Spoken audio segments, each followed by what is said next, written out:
वैसे तो इसका नाम डाउट सेशन है, पर मैंने खुद ही इतने डाउट क्रिएट किए हुए तो कि पहले मैं ही दूर कर लूं। ऑलराइट, क्या कहते हैं आप लोग?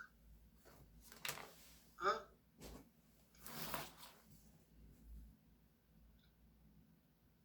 सही है ना बात?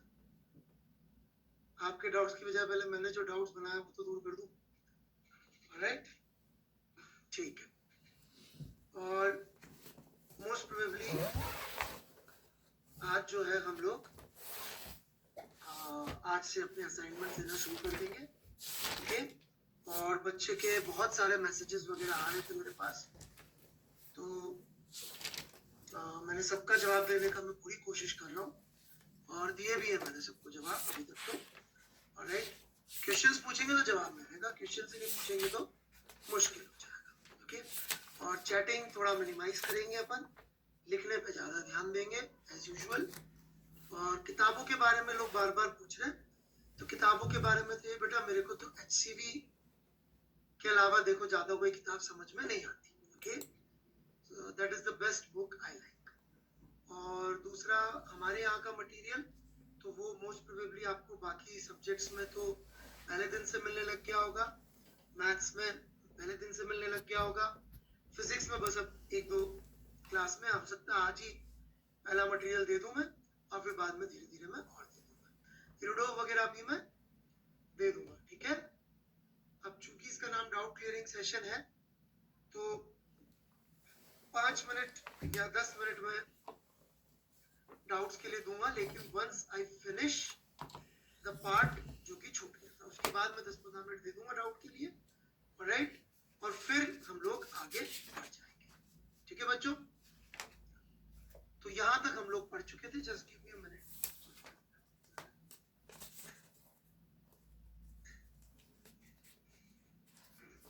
ठीक है, तो जिनको भी डाउट का है, जो भी पूछना है, इरोडोव क्या होता है और क्रोटोव क्या होता है, और ऑलराइट, वो सब चीजों का जवाब हम आपको धीरे धीरे दे देंगे।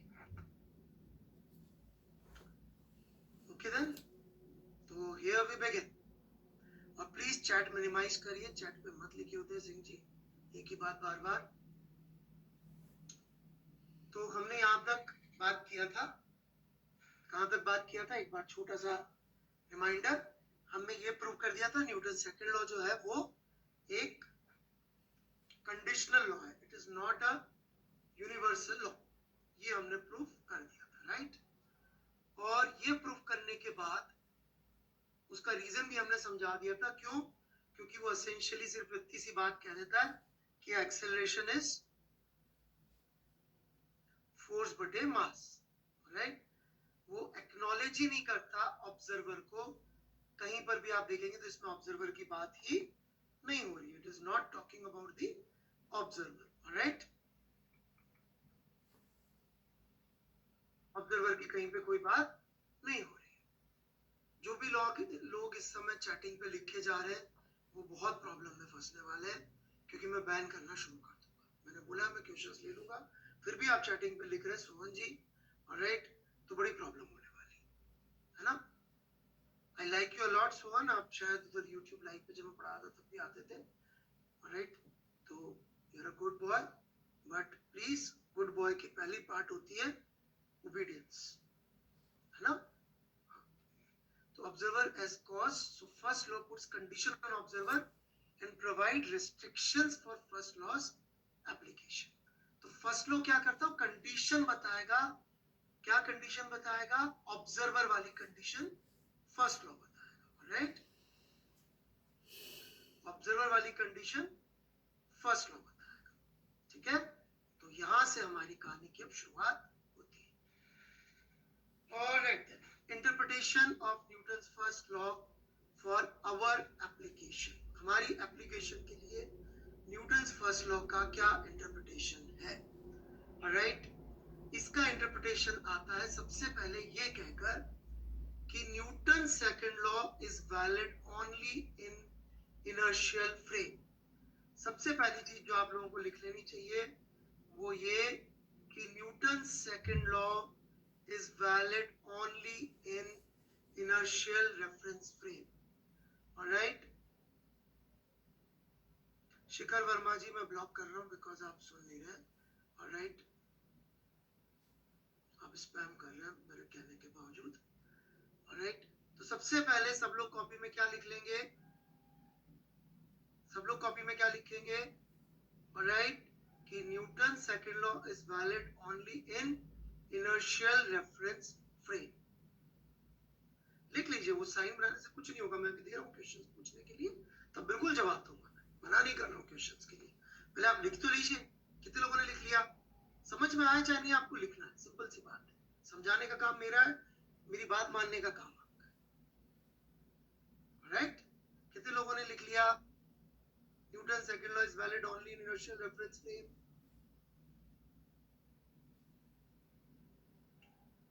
समझने के लिए वेट नहीं करना है. लिखना तो है ही सही. बस खत्म. समझाना मेरा काम है ना, लिखना आपका काम है.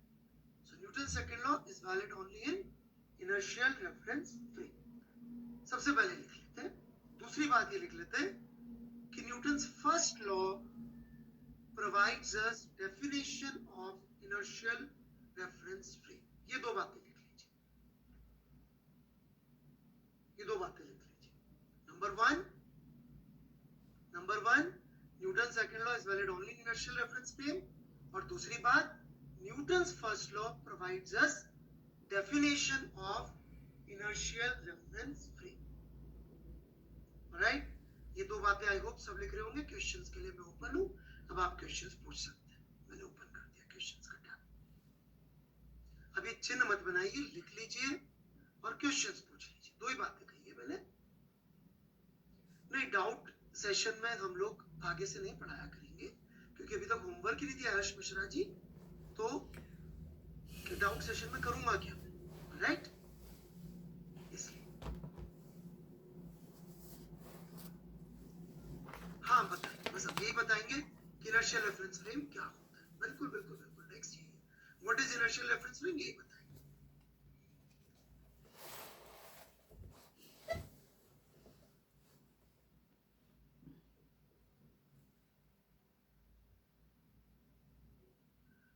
थैंक यू रतनदीप झा, इन्होंने पॉइंट आउट किया है कि यहाँ पर फॉर सेकंड लॉ होना चाहिए था. ऑलराइट, थोड़ी सी टाइपिंग में मिस्टेक हो गई है. Thank you very much Ratandeep Jha. Alright, तो दो पॉइंट मैंने अभी तक बोले. क्वेश्चंस में बंद कर रहा हूं. अब दो पॉइंट्स मैंने बोले कि न्यूटन सेकंड लॉ सिर्फ इनर्शियल रेफरेंस फ्रेम में वैलिड होता है. और दूसरी पॉइंट क्या बोला मैंने कि फर्स्ट लॉ हमें इनर्शियल रेफरेंस फ्रेम क्या होता है ये बताता है. ठीक है. Yes, this is the condition on second law. Second law की कंडीशन क्या है कि वो सिर्फ इनर्शियल रेफरेंस फ्रेम में वैलिड होता है. राइट, वर्ड से मत घबराइए. बार बार चिन्ह बनाएंगे उससे कोई फायदा नहीं है. मैं कहता रहा हूं, मैं आपको समझाऊंगा इनर्शियल रेफरेंस फ्रेम क्या होता है. नोट्स नहीं लिखेंगे तो फिर परेशान होंगे.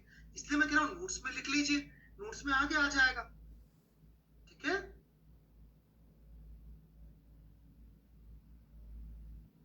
बता रहा हूं, सब लोग एक ही सवाल पूछ रहे कि इनर्शियल फ्रेम क्या होता है. ऑब्वियसली मैं उसका जवाब दे रहा हूं. राइट, ऑब्वियसली मैं उसका जवाब दे रहा हूं बच्चों.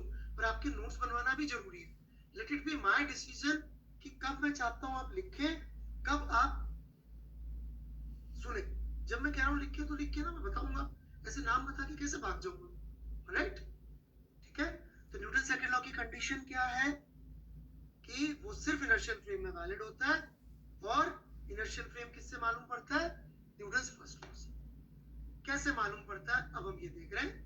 Alright, how Newton's first law needs to be modified for our understanding. अपनी अंडरस्टैंडिंग के लिए हम न्यूटन्स फर्स्ट लॉ को थोड़ा सा मॉडिफाई कर रहे हैं. क्या कर रहे हैं? मॉडिफाई करके हम उसको इनर्शियल फ्रेम की डेफिनेशन में चेंज करते हैं.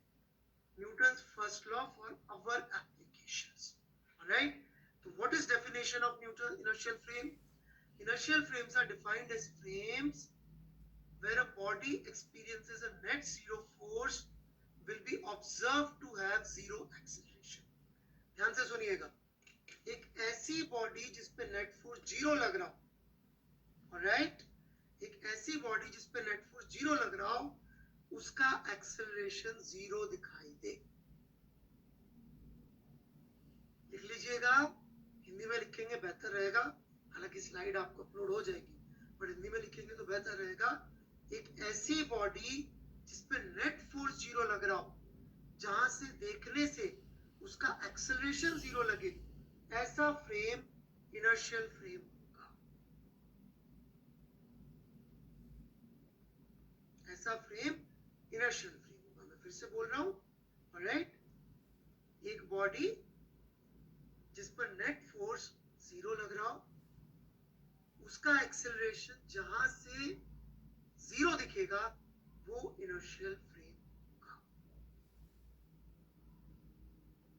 That's it. Okay, let's try to understand it deeply, और इसमें हम लोग क्या क्या गलती कर सकते हैं। तो मैं यहाँ पे फिर से स्टेप्स लिख रहा हूं कि कैसे इनर्शियल फ्रेम ढूंढते हैं। Alright, how to find inertial frame. नहीं आएगा मुझे, it will take time, right, it will take time.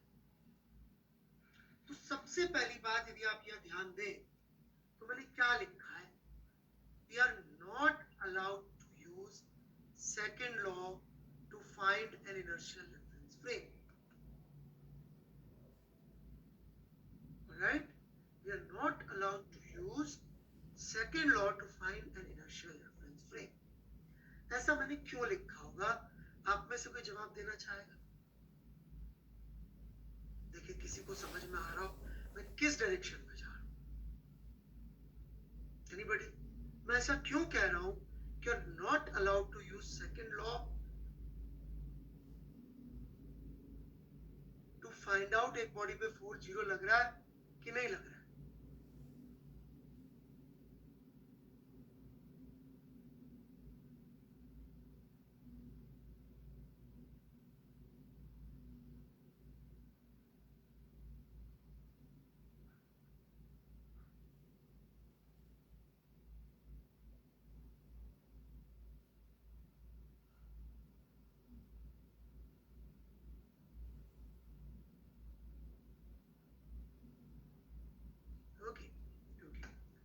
चलिए मैं जवाब देने की कोशिश करता हूं।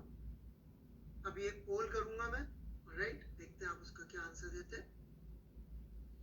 ये मेरे हाथ में रिमोट है एसी का, राइट, आपको बताना है कि इस पे नेट फोर्स कितना लग रहा है। राइट, 0 लग रहा है, मतलब सॉरी, पोल कैंसिल्ड, मैंने क्वेश्चन यस नो में पूछ लिया। Right, okay, let me change the question, frame question change कर रहा हूं मैं कि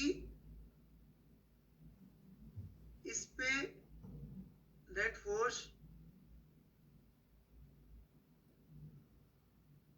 ऑलराइट, वैसे तो एक्चुअली तो एबीसीडी लिखना पड़ेगा, राइट, तो पहले मैं एबीसीडी लिख लेता हूं। Net force on remote, right, on remote, okay, A 0, B not 0, and C can't see.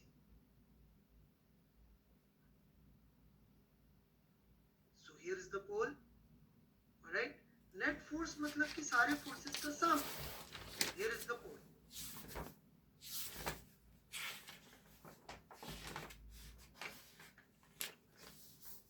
इस पे नेट फोर्स कितना लग रहा है?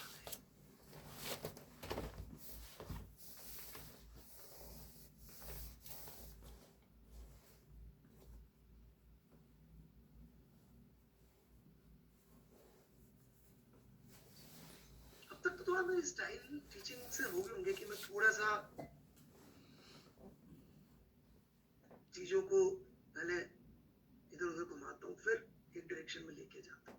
थोड़ा सा मैं चाहता हूँ कि अपन कंफ्यूज हो, राइट, तभी तो बात सही निकल के आएगी। कंफ्यूजन से बचने से फिजिक्स नहीं आएगी, कंफ्यूजन से हेड ऑन भिड़ने से आएगी, right.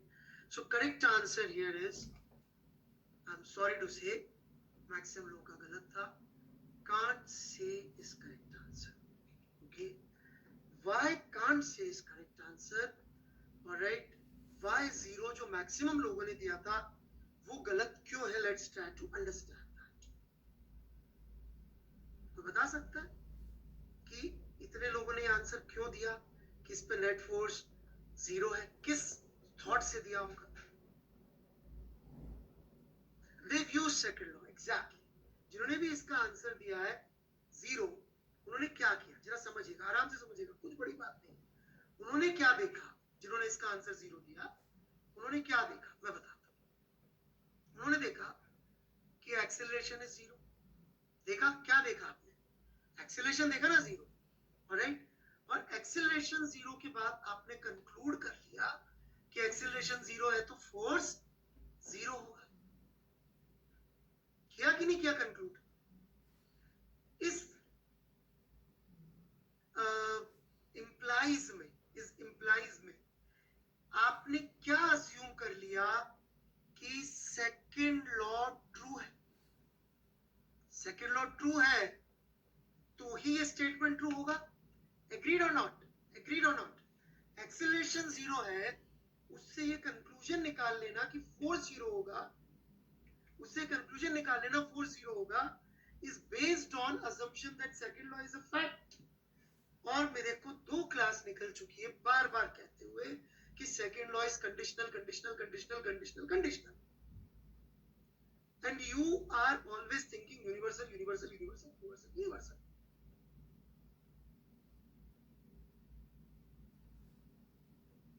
It is conditional. Acceleration 0 से फोर्स 0 कहने के लिए what is the law that we need? Which law we need? We need second law. First law बेटा अभी तो आता ही नहीं आपको, भूल जाओ फर्स्ट लॉ। आप विश्वास करो, फर्स्ट लॉ मैं सिखाऊंगा अभी। एसेंशियली आपने एक्सेलरेशन 0 मान के जब फोर्स 0 कहा, ऑलराइट, तो आपने क्या किया? आपने सेकंड लॉ को ट्रू मान लिया। मान लिया ना ट्रू? बस इतना सा बोल दीजिए हाँ। अभी ये तो भूल जाइए, मैं मान ही नहीं रहा फर्स्ट लॉ अपन को आता है। मैं तो अभी फर्स्ट लॉ भी शुरू से समझा रहा हूं। मैं तो मानता ही नहीं आपको कुछ भी आता है। मैं तो मानता हूं सब कुछ गलत सलत ऊल जलूल पड़ के आया, सिर्फ नाम सुने ऊल जलूल।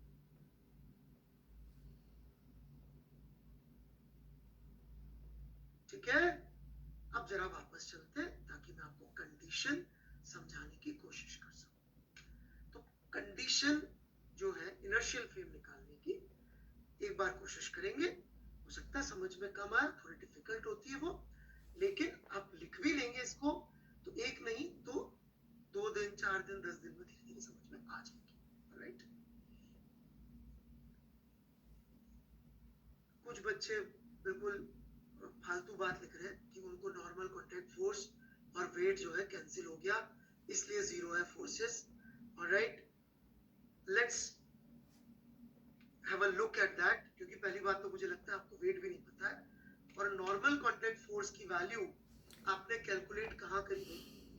कब कैलकुलेट करी? आप तो रट्टा मार के बैठे हो, वो भी कि नॉर्मल mg के बराबर होता है। जैसे ही मैं अगले लेक्चर में आऊंगा मैं तो ये भी उड़ाने वाला हूँ, नॉर्मल mg के बराबर होता है, जो रट्टे आपने मार रखे।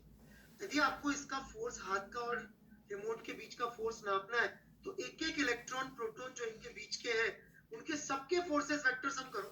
कर लोगे इनके वेक्टर सम? हो जाएंगे? वेक्टर ही नहीं आता, कहां से कर लोगे? और करोड़ों अरबों खरबों तो छोटा वर्ड है, 10⁻23 के ऑर्डर के फोर्सेस होंगे, मोल्स। कर लोगे उनका वेक्टर सम? नहीं कर पाओगे। समझ रहे हो मेरी बात? ये नॉर्मल फोर्स नाम रटने से कुछ नहीं होगा प्रथम चतुर्वेदी। आपको पता ही नहीं नॉर्मल कॉन्टैक्ट फोर्स क्या होता है।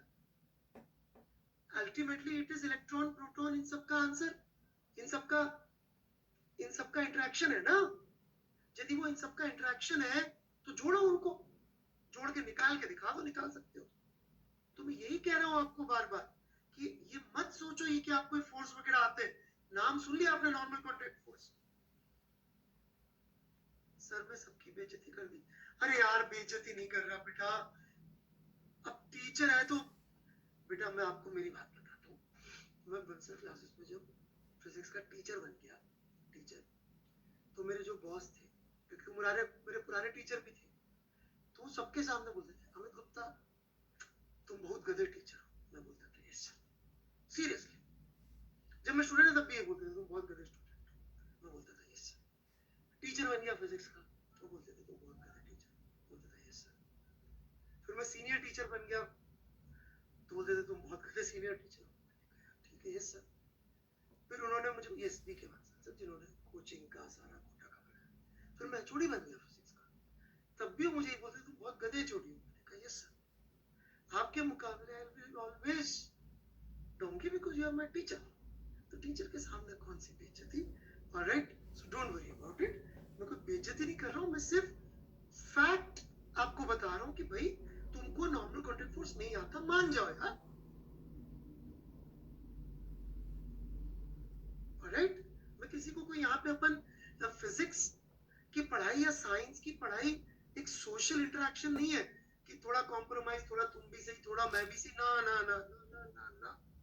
फिजिक्स मतलब सत्य की तलाश, और सत्य की तलाश में हमें खुद को गलत मानना पड़े तो हम खुद को भी गलत मान लेंगे। हम सच ढूंढने जा रहे हैं, हम इज्जत नहीं एक दूसरे की करने जा रहे हैं। मेरे से गलती होगी तो इस बच्चे ने अभी बोला कि सर आपने यहाँ गलत लिखा हुआ है, मैंने बोला यस गलत लिखा हुआ है, इसमें क्या हो गया, आगे बढ़ो। तो बेटा मैं किसी की बेइज्जती नहीं कर रहा हूँ, मैं आपको जानता ही नहीं हूँ पर्सनली, कहाँ से बेइज्जती करूंगा। मैं सिर्फ आइडियाज के बारे में बात करूंगा, यहाँ पे इंसानों के बारे में बात ही नहीं करता। I only talk about ideas, right? Best people talk about ideas, so let's try to become them. चलो पढ़ाई शुरू करते हैं आगे, right? तो फिर से मैं बताता हूँ, इसके ऊपर नॉर्मल कॉन्टैक्ट फोर्स को एक फोर्स नहीं होता है, 10⁻23 के ऑर्डर के मॉलिक्यूल्स का इंटरेक्शन है इसके साथ। निकाल लोगे वो सबका फोर्स? नहीं निकाल। एमजी आपने चलो ठीक है थोड़ा बहुत रट्टा मार रखा है, मैं तो ये भी बोल रहा हूँ एमजी भी गलत पता है, मैं कह रहा हूँ एमजी गलत पता है, प्रूव कर दूंगा जब एमजी पढ़ाऊंगा। तो एक एक फोर्स पढ़ाऊंगा, एमजी से शुरू करूंगा, वही बता दूंगा आपको गलत पता है, और आप सब बोलोगे यस सर आज पहली बार मालूम पड़ा एमजी होता क्या है। ठीक है ना बात, सुनो आराम से। तो इसके ऊपर बहुत उल्टे सीधे फोर्सेस लग रहे हैं, जिनको क्या हम डायरेक्टली कैलकुलेट कर सकते हैं? क्या हम डायरेक्टली कैलकुलेट कर सकते हैं इसके ऊपर फोर्सेस? आंसर यस और no? No we can not. तो हमारे दिमाग का वायरस क्या कर रहा है, वो बोल रहा है एक्सीलरेशन देख और फोर्स बता दे। क्यों? क्योंकि हम मान के बैठे सेकंड लॉ तो फैक्ट है। क्या आप एक्चुअली इस पे फोर्स कैलकुलेट कर सकते हैं सारे? बोलो यस एंड नो, चलो बोल ले लेते, एक्चुअली कैलकुलेट कर सकते हैं ये लोग बोल, बताइए भाई कितने लोग को लगता है यस सारे फोर्सेस कैलकुलेट करने? एक्चुअली नहीं कर सकते। तो वायरस क्या कर रहा है? वायरस क्या कर रहा है? बोल रहा है एक्सीलरेशन देख और फोर्स का तुक्का मार दे। समझे नहीं समझे बात?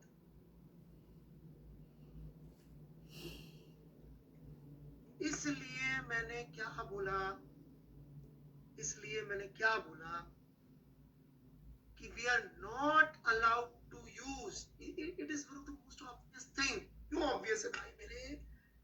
इसलिए ऑब्वियस है बच्चे क्योंकि जब मैं सेकंड लॉ की कंडीशन ढूंढने जा रहा हूं, तो कंडीशन ढूंढते हुए यदि मैंने सेकंड लॉ को ट्रू मान लिया तो बचा क्या यार, फिर तो मैंने उसको ट्रू ही मान लिया पहले ही। अब मैं क्या कर लूंगा कि ट्रू है कि फॉल्स है? जब मैं सेकंड लॉ की कंडीशन ढूंढने जा रहा हूं तो सेकंड लॉ यूज नहीं कर सकता, इसलिए इसको लिख लीजिए, steps to find an inertial frame. हर चीज कवर किया बेटा मैंने, लेकिन पहली चीज पहले पढ़ाऊंगा। हाँ जी बिल्कुल नोट करना है, क्यों नहीं नोट करना है, क्यों नहीं नोट करना है?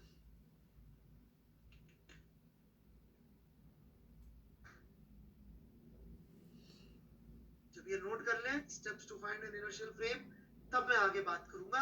अभी तक मैंने सिर्फ इतना समझाया है, ये लाइन समझे, ये इतनी सी। तो आप भी मेरी तरह यही मानते रहते कि हमको तो जो है न्यूटन इंप्रेसिव नहीं लगता। भाई साहब गॉड है, most intelligent human being ever, voted by all mathematicians and physicists. America में पोल कराया था फिजिसिस्ट और मैथमेटिशियंस के बीच में, केमिस्ट्री वालों को क्यों इंक्लूड नहीं किया था ये आप सोचते रहना, राइट? और उन्होंने ओवरवेलमिंग मेजोरिटी से वोट दिया था कि most intelligent human being ever was sir Isaac Newton.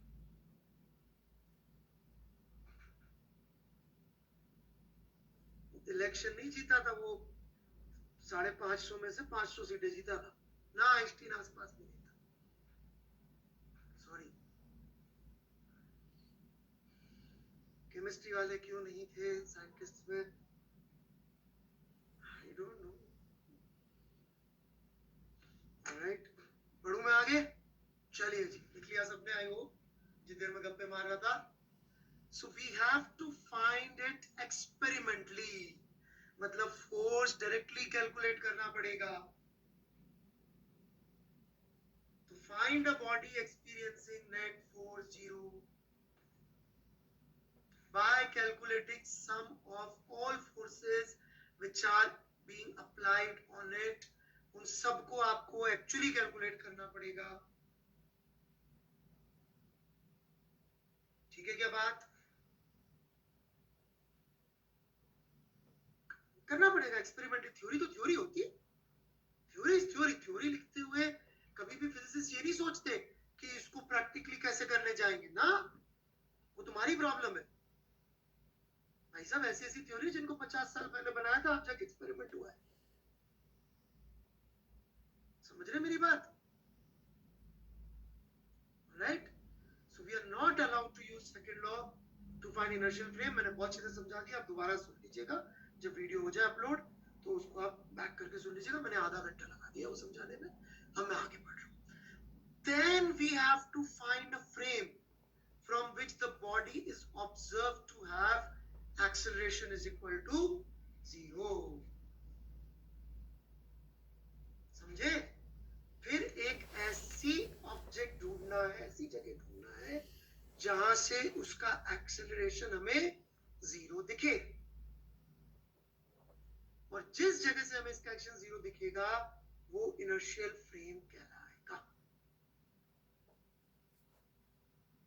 Right? अब मैं थोड़ा सा डाउट्स ले रहा हूं, ठीक है, क्योंकि नहीं तो बच्चे जो है बेचारे कुछ ज्यादा परेशान हो जाएंगे।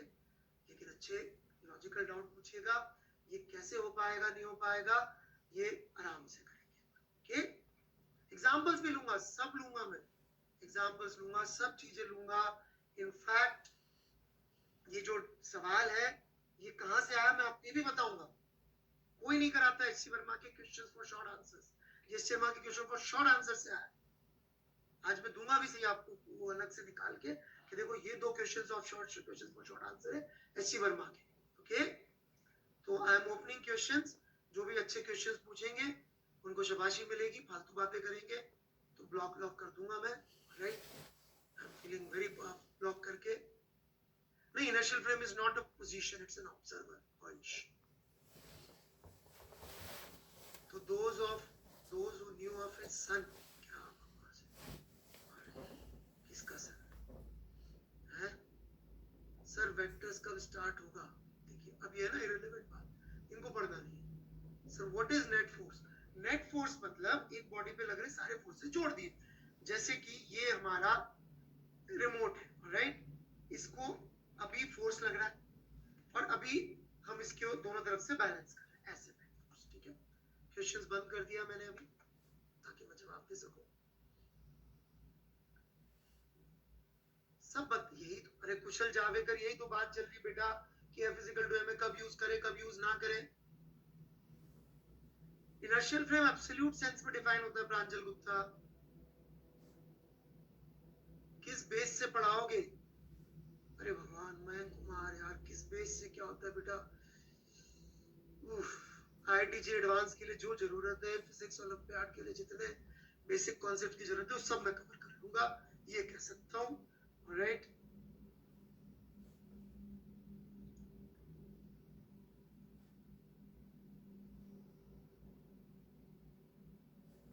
आपके रुके होने से आप इनर्शियल फ्रेम नहीं होते नगेंद्र सिंह जी, ये बच्चा कह रहा है कि जब मैं रुका हूं तो मैं इनर्शियल फ्रेम हो जाऊंगा। आप रुके हुए, ये आपको लगता है। कितने लोगों को लगता है मेरी वेलोसिटी जीरो है इस समय? अमित गुप्ता की वेलोसिटी जीरो है। लेट्स टेक अ पोल। कितने लोगों को लगता है मैं वेलोसिटी जीरो? आंसर पोल में।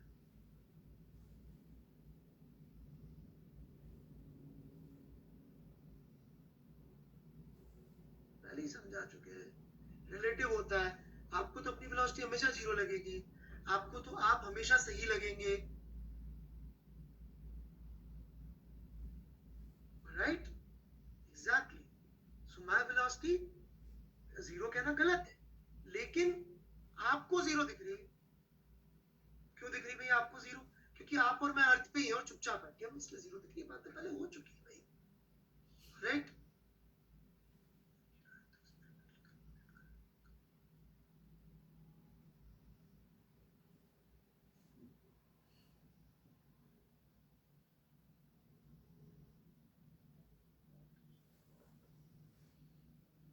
When we exert force on car and it starts moving, so which type of? आएगा आएगा आएगा, कार वार सब आएगा, चिंता मत करिए, सब आएगा। मतलब जिस फ्रेम से हम देखे हैं एक्सेलरेशन जीरो रेफरेंस बन जाएगा। नहीं नहीं नहीं नहीं नहीं नहीं, हमारे देखने से नहीं होगा, it's an absolute frame, alright? Are we inertial frame और वी आर समथिंग एल्स? सबका जवाब मिलेगा। अभी आप थ्योरी समझे, सिर्फ थ्योरी समझे ध्यान से। पहले एक बॉडी ढूंढनी है जिसका एक्सेलरेशन जीरो, सॉरी, जिस पे नेट फोर्स जीरो लग रहा हो, and without using second law ढूंढनी है, बस खत्म हो गई बात। एक ऐसी बॉडी ढूंढनी है जिस पे नेट फोर्स जीरो लग रहा हो विदाउट यूजिंग सेकंड लॉ। फिर हमको ऐसी जगह से देखना है कि हम उसका एक्शन दिखाई ना दे। ये कैसे होगा, ये सब बातें अलग है, ऑलराइट? ऐसा क्यों होगा? Let's try to understand that. Why this would be an inertial frame? देखिए बड़ी सिंपल सी बात है। एक्सीलरेशन दो जगह से आता था, फोर्स से और फ्रेम से। कहां से आता था? फ्रेम से आता था। दो जगह से आता था ना। एक्सीलरेशन के क्या कॉजेस थे बताइए? दो थे, हाँ या ना? दो थे, ऑलराइट। अब देखिए इंटेलिजेंस इनर्शियल फ्रेम बनाने की, जिनको भी पकड़ में आ जाए, आपको ऐसी चीज समझ में आएगी जो बहुत कम लोग, राइट, मतलब ज्यादा नहीं बोलूंगा, बट पृथ्वी ग्रह पे जो बहुत कम लोग अप्रिशिएट कर पाते हैं कि न्यूटन ने किस लेवल पे सोची चीजों, राइट? अब देखिए फोर्स जीरो है जिस बॉडी पे, राइट, तो फोर्स तो अब कॉज रहा नहीं एक्सेलरेशन का, क्योंकि फोर्स जीरो है। सुनिएगा मेरी बात, फोर्स जीरो है तो फोर्स तो अब कॉज रहा नहीं एक्सेलरेशन का। क्यों? क्योंकि अपन बॉडी ऐसी चुन रहे हैं जिसपे नेट फोर्स जीरो है। हम बॉडी ऐसी चुन रहे हैं जिसपे नेट फोर्स जीरो है। Are you getting my point? हमने बॉडी ऐसी चुनी जिसपे नेट फोर्स जीरो है, ऑलराइट? तो फोर्स तो कॉज रहा नहीं एक्सेलरेशन का। अब यदि एक्सेलरेशन दिखता, अब यदि हमें उस बॉडी का एक्सेलरेशन दिखता, किस बॉडी का? जिसपे फोर्स जीरो है, तो उसका कॉज क्या होता बताइए? यदि दिखता तो क्या कॉज होता? फ्रेम होता ना कॉज। और हमें ऐसा फ्रेम ढूंढना था जो एक्सेलरेशन का कॉज ना हो। इनर्शियल फ्रेम की थीम क्या है? पकड़िए, इनर्शियल फ्रेम की थीम पकड़िए। थीम यह है कि वो खुद एक्सेलरेशन कॉज ना करे।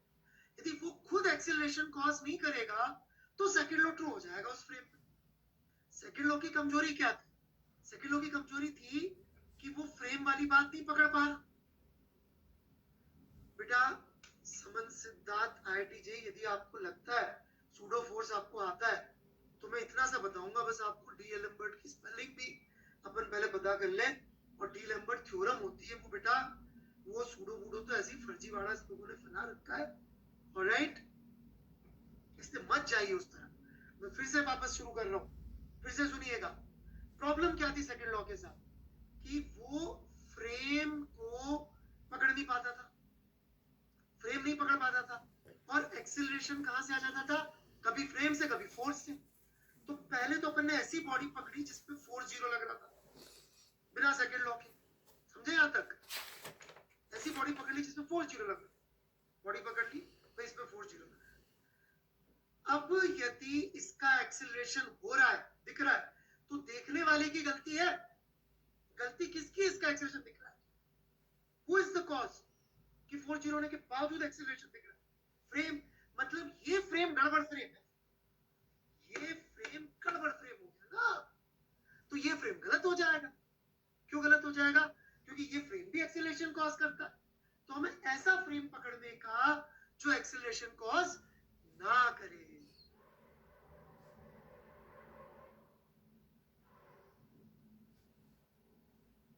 इनर्शियल फ्रेम की थीम ये है कि वो एक्सेलरेशन कॉज करे। तो उसके लिए क्या किया अपन ने? ऐसी बॉडी पकड़ी जिसमें फोर्स जीरो हो।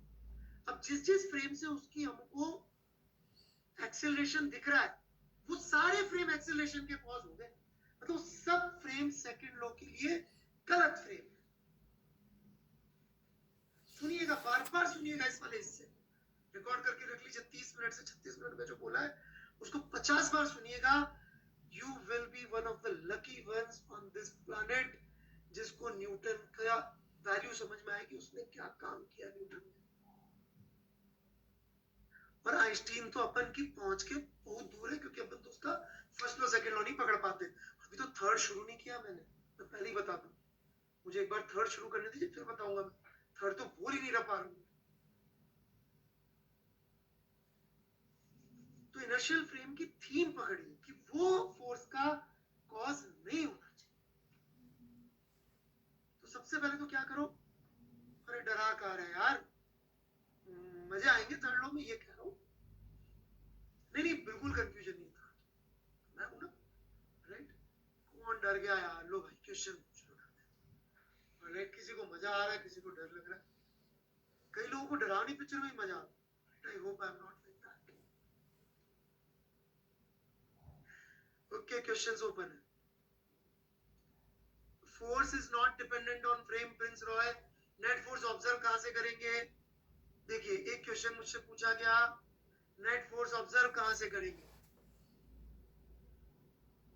कितने लोगों को इस सवाल में गलती दिख रही है? कितने लोगों को इस सवाल में गलती दिख रही है?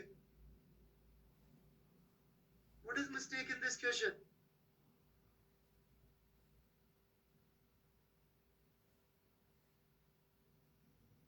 ना, force is absolute, force depend ही नहीं करता फ्रेम पे। ओके, तो इस सवाल का मतलब ही नहीं निकलेगा। ओके, मैं अब क्वेश्चंस बंद कर रहा हूं, बहुत ज्यादा बढ़ गए। उपकार सारस्वत, टू कैलकुलेट, ये चलेगा ना? मैं यहाँ पे वो दिखा दूं तो कोई पर्सनल तो नहीं ले लेगा यार? सॉरी, हाँ, मैं थोड़ा सा पढ़ाते हुए थोड़ा इमोशनल हो जाता हूँ, भूल जाता हूँ कि कोई चलेगा यहाँ पे क्वेश्चंस दिखा दूं तो? नहीं चलेगा? ओ, उपकार सारस्वत जी मना कर रहे हैं। Okay okay okay okay okay okay, मैं नहीं दिखाऊंगा क्वेश्चंस। ओके, ये तो बच्चों को समझ में कैसे आएगा मैं आंसर क्या कर रहा हूँ? ओके, कई लोगों का है, चलेगा। चलो इस पे भी बोल ले लेते हैं। क्वेश्चंस यहाँ दिखाऊं कि नहीं दिखाऊं? ओके, बोल।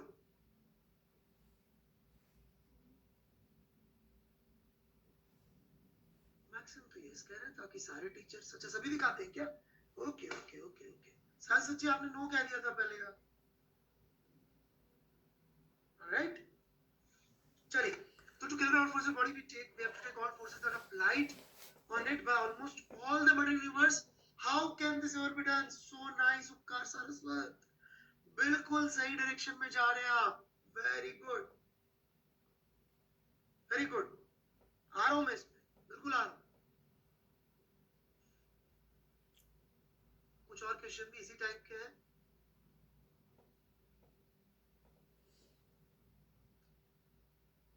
Newton second law is valid only inertial frame पे, तो जीरो होगी ना? क्या मतलब है इसका? फ्रेम गड़बड़ कैसे हुआ? फ्रेम इसलिए गड़बड़ हुआ सेकंड लॉ के पॉइंट ऑफ व्यू से, क्योंकि फोर्स जीरो होने के बावजूद एक्सेलरेशन दिख रहा है। इसका मतलब सेकंड लॉ के लिए फिट नहीं बैठेगा। ऑलराइट हर्ष बेटा, मेरी आपसे कोई दोस्ती या दुश्मनी नहीं है, ऐसा नहीं है कि मैं आपके क्वेश्चंस नहीं लेता हूँ, जितने ले पाता हूँ बेटा, आई ट्राई माय बेस्ट कि मैक्सिमम क्वेश्चन लूँ। आप कमेंट में भेज दीजिएगा, कुछ भी जवाब देने लायक लगा। सुबह 4:30 बजे आज मैं उठ गया था, और आप देखेंगे मेरे कमेंट्स के आंसर, तो मैं सुबह 4:30 बजे आंसर दिए यार। और नींद उठ गई बाई चांस जल्दी, तो मैं इतना डेडिकेशन से तो पढ़ा रहा हूँ बेटे, फिर भी यार तुम ऐसी बात कर रहे हो यार। देखिएगा मैंने 4:30 बजे आंसर दिए सुबह यार, राइट। इसीलिए मेरी हालत थोड़ी सी ऐसी हो रही है आज, फिर भी I am putting everything that I have got. ऐसे मत बोले, है ना, दिल टूट जाता है। तुम इतने दिल से पढ़ रहे हो, मैं इतने दिल से पढ़ा रहा हूँ, तो ऐसे मत सोचो कि मतलब तुम्हारे से पर्सनली किससे भी कुछ। Difference between frame and inertial frame to calculate all we have उपकार सरस्वती का हो गया था।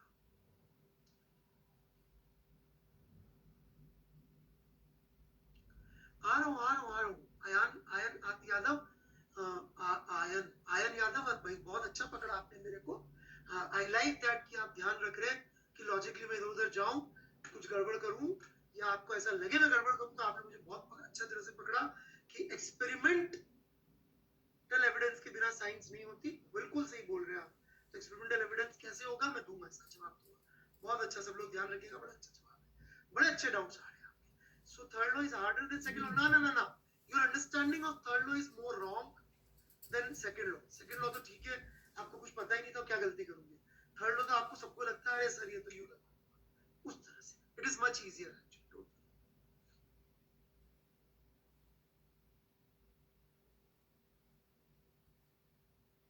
और प्लीज कमेंट मत लिखिए, कुछ बच्चे कमेंट लिखते हैं क्वेश्चन की जगह, सर आपकी वजह से समझ में आया, समझ में आ गया। Alright, then I can be inertial frame for you. No. Inertial frame की कंडीशन में पहली चीज ये आप खा गए हैं शौर्या जी। इनर्शियल फ्रेम की कंडीशन में पहली चीज ये है कि बॉडी ढूंढे। जब बॉडी नहीं है तो ये सारी बातें कैसे करेंगे? कौन सी बॉडी ढूंढे? जीरो फोर्स वाली बॉडी ढूंढे। वही नहीं हुआ तो कैसे होगा?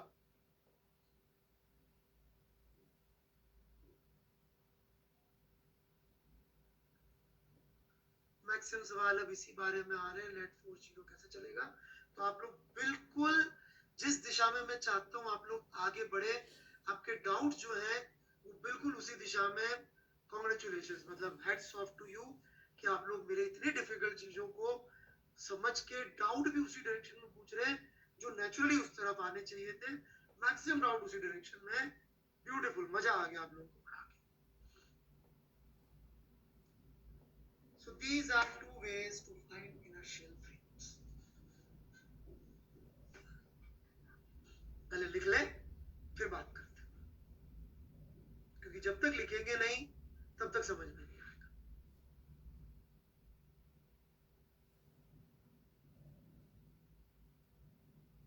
लिख लें, चैटिंग नहीं, right it down. Finding inertial frame practically करने का जो जुगाड़ है,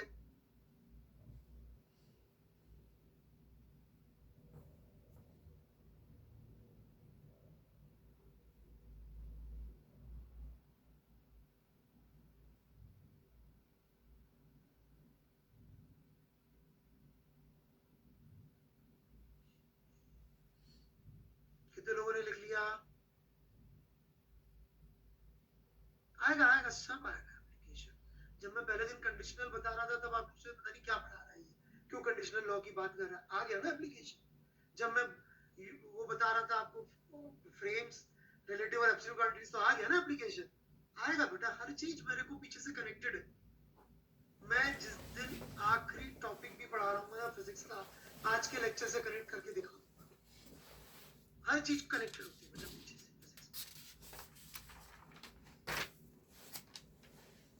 नेहल राव ऐसी रोंदू शक्ल क्यों बना रहे हो बेटा? क्या गड़बड़ कर दिया मैंने?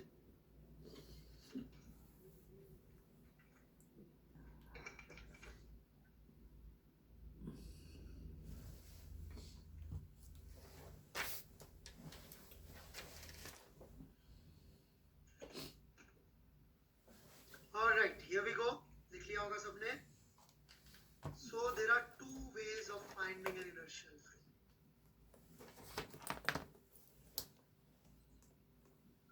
पहला जो दोनों फंडामेंटल फोर्सेस यदि ध्यान से देखेंगे तो उसमें 1/r² आता था।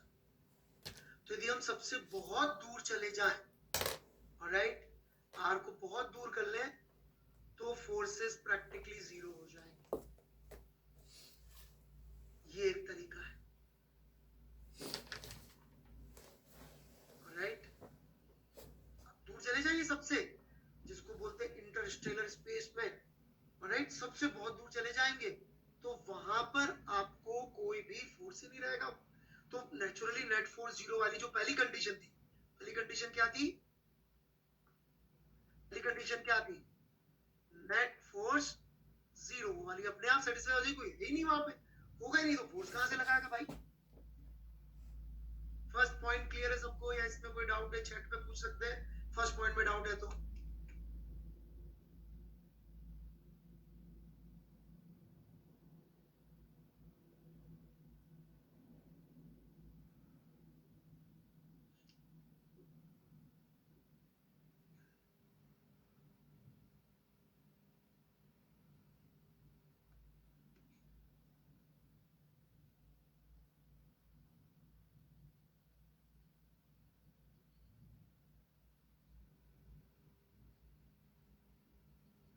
कौन सी बॉडी पे? बॉडी को लेके जाओ ना भाई, हमको नहीं दूर जाना है, बॉडी को वहां ले जाके रखना है, राइट?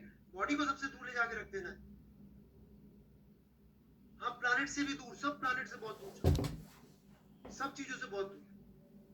आर रेडियस नहीं है, डिस्टेंस था फॉर्मूले में पार्टिकल्स के बीच में, फार फार अवे, ओके। या फिर सारे फोर्सेस कैलकुलेट कर लीजिए जो हमने आपको बताया, जो कि ऑब्वियसली पॉसिबल नहीं है, okay. So coming back to this issue, आप लोगों का गैस सही था, actually finding inertial frame is impossible, क्योंकि ना तो आप सेकंड चीज कर पाएंगे, नेट फोर्सेस जीरो ढूंढ पाएंगे, ना आप ऐसी जगह जा पाएंगे जो सबसे बहुत दूर होगी, ऑलराइट।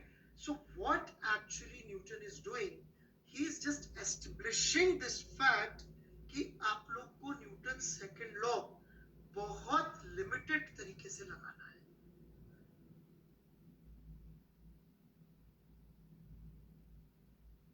ऑलराइट। वो सिर्फ इतना सा कह रहा है कि आपको इसको बहुत लिमिटेड तरीके से लगाना है,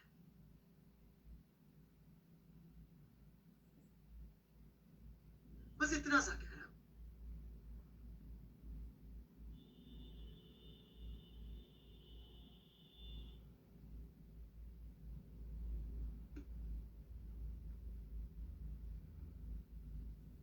alright, and nothing more, that's all he is doing, saying कि आपको इनर्शियल फ्रेम प्रैक्टिकली देखो मिलना है नहीं, alright.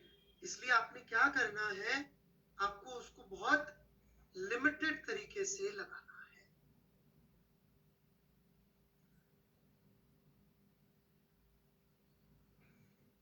Alright. So in first way the problem is that every universe will find the matter, जैसे आप लोगों ने कहा, therefore some force will be applied। in second way it is practically impossible to calculate net force, जरा infinite particles वगैरह ये सब बातें लिखी। तो इसका मतलब आप देखिए, जो अपन ने न्यूटन्स लॉ को इतना वो करके पढ़ा, सेकंड लॉ अपन लगा देते सब जगह, वो एब्सोल्युटली सब जगह, हर जगह लगा ले, फिर उसको लगाना is not always possible. In fact इसको पढ़ के तो ऐसा लगता है कि उसको हम कभी यूज नहीं कर सकते, एग्जैक्टली, ऑलराइट। इसको पढ़ के तो ऐसा लगता है हम इसको कभी भी यूज नहीं कर सकते। अब यहाँ अक्कल आती है लोगों की, साइंटिस्ट लोगों की, जिन्होंने इसको, यस यस यस बिल्कुल सही, मैं उसी पे आ रहा हूँ, उसी पे आ रहा हूँ, राइट। यहाँ पे साइंटिस्ट लोगों की अक्कल आती है कि कैसे उन्होंने इस थीम को पकड़ा कि frame should not be the cause, क्योंकि एब्सोल्यूट सेंस में लगाने जाएंगे तो नहीं लगा सकते, लगा ही नहीं सकते। क्यों? क्योंकि एब्सोल्यूट इनर्शियल फ्रेम एग्जिस्ट नहीं करते। इनफैक्ट मैं आप लोगों को एच.सी. वर्मा से वो क्वेश्चन पढ़ के सुना देता हूँ, अभी इसमें डालना तो थोड़ा सा मुश्किल हो जाएगा मेरे लिए, ऑलराइट। पढ़ के सुना देता हूँ, 2 मिनट लगेंगे।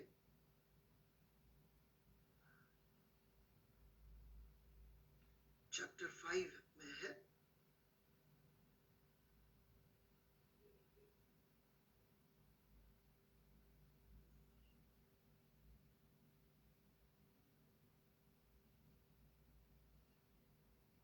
ओके, सो चैप्टर 5 में क्वेश्चन फॉर शॉर्ट आंसर है, एक मिनट सुनिएगा।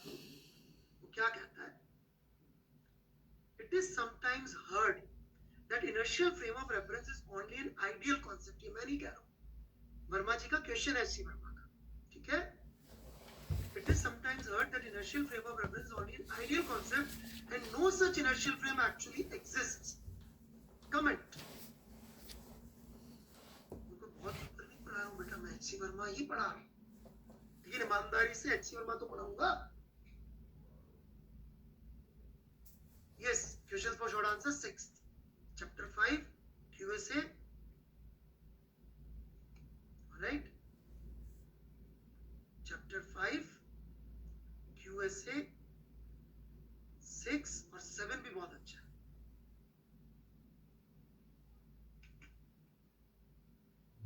समझे क्या क्या बोल रहे हैं वर्मा जी? It is sometimes heard that inertial frame of reference is only an ideal concept and no such inertial frame actually exists।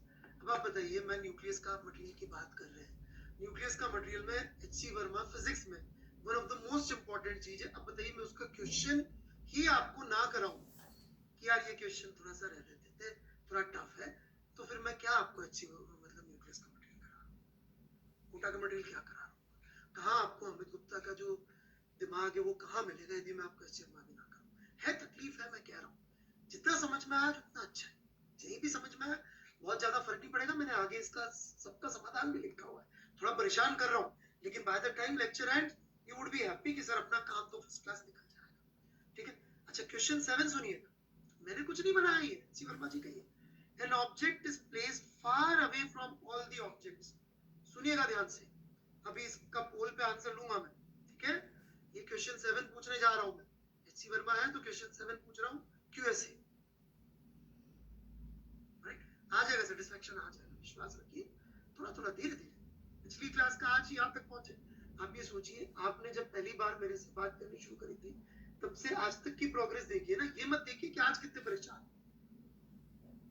ये देखिए पिछली जो अपन अज्ञानता से, कितने अज्ञानी से अपन ज्ञान की तरफ तो गए, कंफ्यूजन है पर कितने अज्ञानी थे उससे अपन इस तरफ तो गए, राइट। तो question number 7, an object is placed far away from all the objects that can exert force on it। वही बात जो मैं कर रहा था।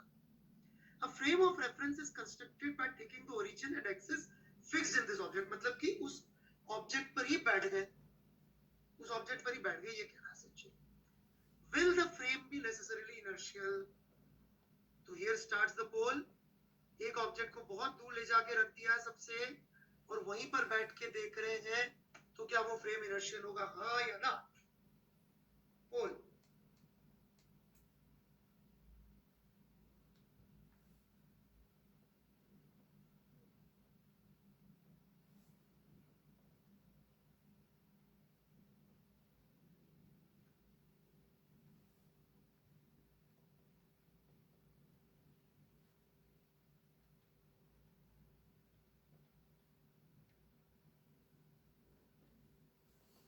Chapter 5 question 7।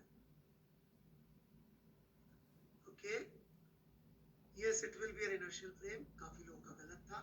क्यों inertial frame होगा? क्योंकि अपनी ये वाली कंडीशन सेटिस्फाई होगी।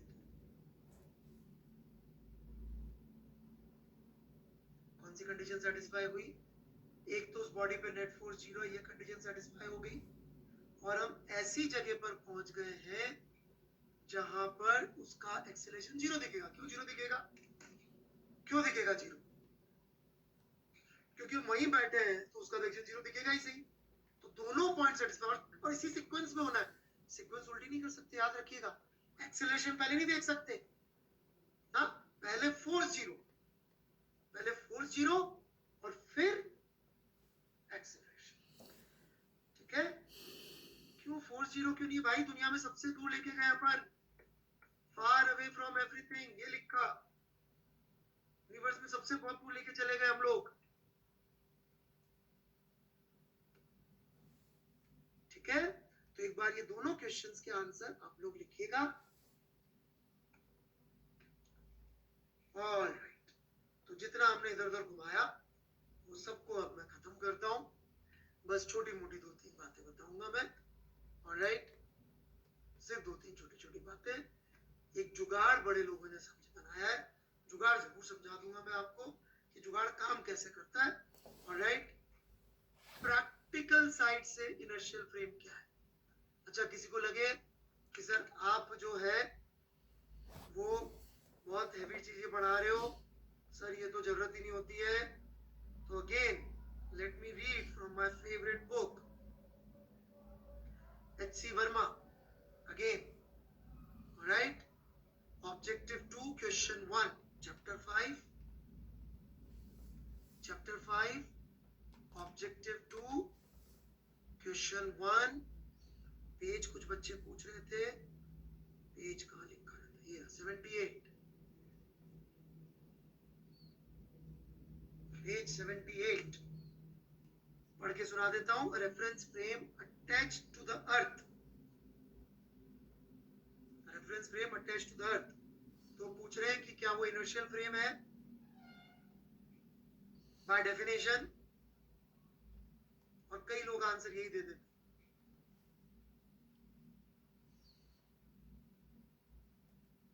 नहीं है earth inertial reference frame. Right,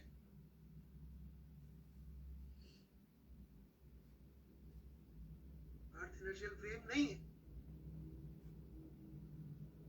मान लेते हैं। अभी मान कैसे लेते हैं, और मान के कार्य बना रहे हैं हम लोग, इतनी कॉम्प्लेक्स मशीनें बना रहे हैं और वो सब चल रही है, हवाई जहाज बना रहे हैं, उड़ रहे हैं। मतलब पाकिस्तान का एक गिर गया था, बाकी मतलब अभी गिरा है, बाकी उड़ ही रहे थे हवाई जहाज फर्स्ट क्लास। तो ये जुगाड़ कैसे काम करता है, इनफैक्ट चलो वो छोड़ो, अर्थ को इनर्शियल फ्रेम मान के अपन ने रॉकेट वॉकेट बना दिए, इंडिया ने इतने सस्ते में मार्स पे भेज दिया। मार्स छोड़ो, 1970s में बनाया हुआ वॉयेजर सोलर सिस्टम छोड़ के जा चुका है, सोलर सिस्टम छोड़ के जा चुका है। कैसे?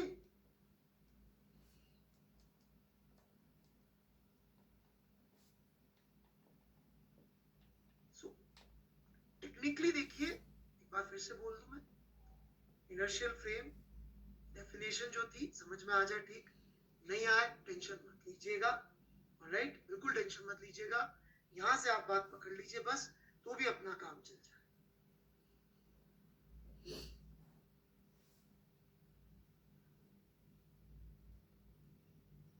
Am I back?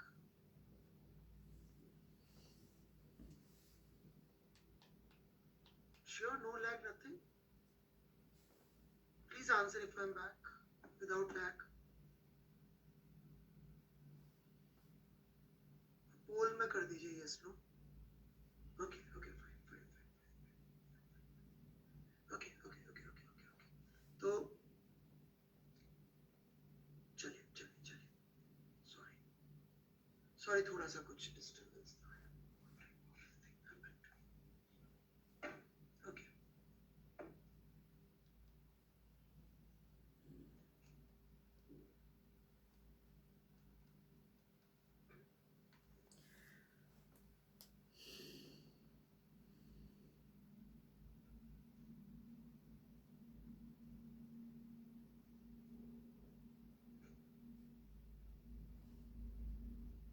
ठीक है ना।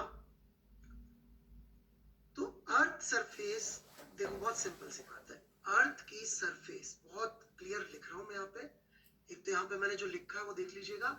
अर्थ की सरफेस एक्चुअली इनर्शियल फ्रेम नहीं होती, लेकिन हम इसको इनर्शियल फ्रेम फॉलोइंग कंडीशंस में मान लेते हैं। ये बेटा क्यों बोलना जरूरी था, इतना सारा मैं घुमा फिरा के क्यों लेके आया, शॉर्ट में समझा देता हूं।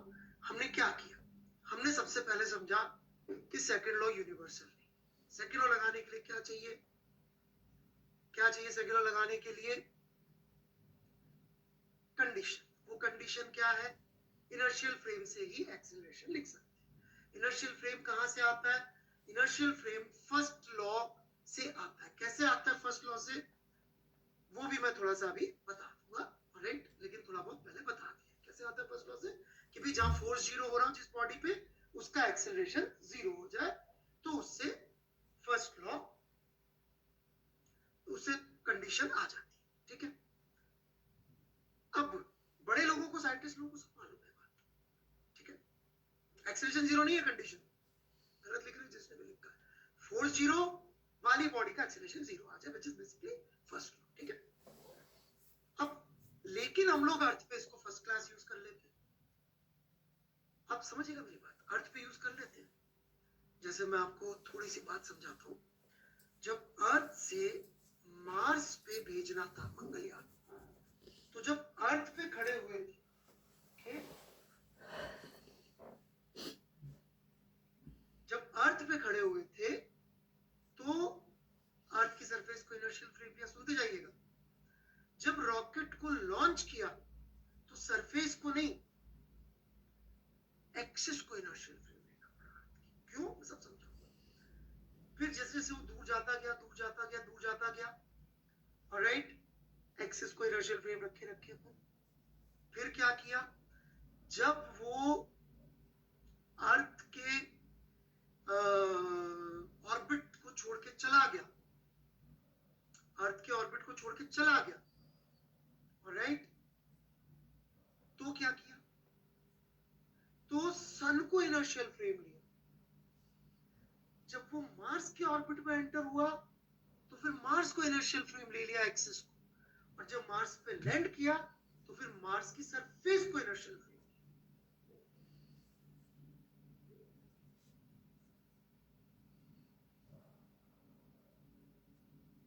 मतलब कि आइडिया बिल्कुल क्लियर है बड़े लोगों को। क्यों, मैं बता रहा हूं ना, मैं बता रहा हूं क्यों। बट अच्छा, क्यों करना पड़ा ऐसा? बिकॉज एब्सोल्यूट इनर्शियल फ्रेम होता नहीं है, और न्यूटन की लॉ यदि आप लगाओगे नहीं तो आप उसको डायरेक्शन नहीं दे सकते कहां पहुंचाना है, रॉकेट को किधर चलाना है।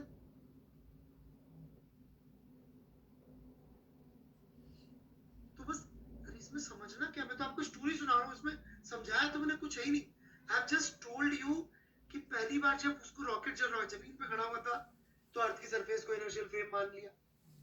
क्यों, मैं समझाऊंगा ना, अभी रीजन तो दिया ही नहीं है मैंने, राइट? कोई एब्सोल्यूट नहीं है, ये बात तो समझ में आ गई ना सबको, कि भी समझ में नहीं आई कि दुनिया में कोई एब्सोल्यूट इनर्शियल फ्रेम है ही नहीं, राइट? लेकिन सेकंड लॉ के बिना काम नहीं चलेगा, सेकंड लॉ के बिना काम नहीं चलेगा, और इनर्शियल फ्रेम है नहीं। तो आप बड़े लोगों ने कुछ जुगाड़ बनाया होगा ना।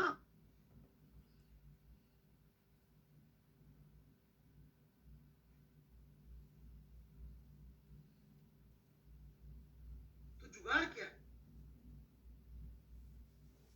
उन्होंने क्या किया जुगाड़ बनाने के लिए? पहले अर्थ की सरफेस को ले लिया, ठीक है? फिर उसके बाद जब लॉन्च हो गया तो एक्सिस को ले लिया, जब वो अर्थ के ऑर्बिट में था। अर्थ की एक्सिस समझते ना सब लोग? नहीं, ये इंडिया का फेमस जुगाड़ नहीं, वर्ल्ड का फेमस जुगाड़ है। फिर जब वो अर्थ की ऑर्बिट से निकल गया तो सन को, क्योंकि सन के ऑर्बिट में था वो। फिर मार्स के ऑर्बिट में एंटर हुआ तो मार्स की एक्सिस को, और मार्स पे लैंड कर गया तो मार्स की सरफेस। मतलब उन्होंने अल्टीमेटली अलग अलग इनर्शियल फ्रेम लेते चले गए। नहीं समझ में आ रहा है तो टेंशन मत लीजिए, वी आर ऑलमोस्ट डन। ये दो कंडीशन ध्यान में रखनी है आपको। क्या ध्यान में रखनी है? अर्थ पे इनर्शियल फ्रेम ले सकते हैं कब कब? when observer itself is not accelerating with respect to earth, तब ले सकते हैं, राइट? इंटरप्लैनेटरी ट्रेवल वगैरह नहीं कर रहा हो, दूसरे प्लैनेट से ऑब्जर्व करेंगे तो अर्थ को नहीं ले सकते अपन inertial frame, alright? Observer itself is not accelerating with respect to earth. with respect to मतलब अर्थ पे खड़े होके हम देखें सरफेस पे, तो हमें अर्थ की सरफेस चलती हुई खुद को नहीं दिखनी चाहिए। जिसको भी अर्थ की सरफेस चलती हुई नहीं दिख रही है वो अपने आप को इनर्शियल फ्रेम ले सकता है। लेकिन आप खुद सोचिए, यदि आप रॉकेट में बैठ के उड़ रहे होंगे तो आपको अर्थ की सरफेस रेस्ट पे दिखेगी? दिखेगी अर्थ की सरफेस रेस्ट पे? नहीं दिखेगी ना। आप मार्स पे बैठ के अर्थ को देखेंगे तो आपको अर्थ रुकी दिखेगी, नहीं दिखेगी, राइट। तो तब आप ले सकते हैं। फिर दूसरी कंडीशन क्या है, मैं समझाऊंगा दोबारा से। रोटेशन ऑफ अर्थ भी जो है क्वेश्चन में इग्नोर हो रहा हूं, राइट। मतलब कि क्वेश्चन में कोई इतनी अपन को एक्यूरेसी से मिसाइल फायर नहीं करनी कि यहां से मिसाइल फायर करी और वो यदि थोड़ी सी भी 2-4 मीटर इधर हो गया, बम इधर हो गया, तो वो इसकी बजाय उस पर गिर जाएगी। समझे क्या मेरी बात? तो रोटेशन ऑफ अर्थ इग्नोर हो रहा हो, मतलब इसके लिए, इसका क्या मतलब रोटेशन ऑफ अर्थ इग्नोर हो रहा हो, कि सवाल में कोई ऐसी बात नहीं हो रही हो कि वेस्ट टू ईस्ट लॉन्च किया कि ईस्ट टू वेस्ट लॉन्च किया, राइट। तो दो चीजें नहीं होनी चाहिए। मैं लिखवा देता हूं, आप पहले लिख ले, फिर मैं आपको काम करवा दूंगा, राइट। ठीक है, मेरे को पता थोड़ा सा कंफ्यूजन रहेगा।